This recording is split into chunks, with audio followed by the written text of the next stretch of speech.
রাধা ময়লা স্তূপের মধ্যে একটি সোনার ব্যাগ দেখতে পায়, কিন্তু লোভী চম্পা রাধার হাত থেকে সোনার ব্যাগটি ছিনিয়ে নিয়ে পালিয়ে যায়।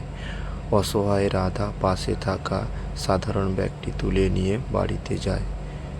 সোনার ব্যাগটি নিয়ে চম্পা খুশি মনে বাড়িতে যায়।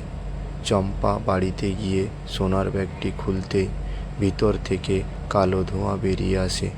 চম্পাকে টেনে ব্যাগটি ভিতরে নিয়ে যায়। চম্পা চিরদিনের মতো সেখানে বন্ধ হয়ে যায়।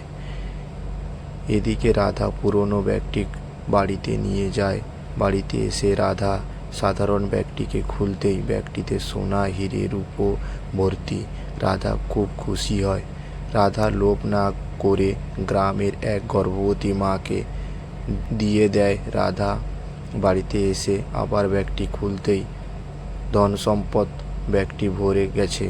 রাধা বুঝতে পারে এটি কখনো শেষ হবে না, তাই সমস্ত ধন সম্পদ গ্রামের প্রতিবন্ধী মানুষদের দান করে। বন্ধুরা, রাধার এই সামাজিক সেবার জন্য একটি লাইক ও চ্যানেলটি সাবস্ক্রাইব করে দিন।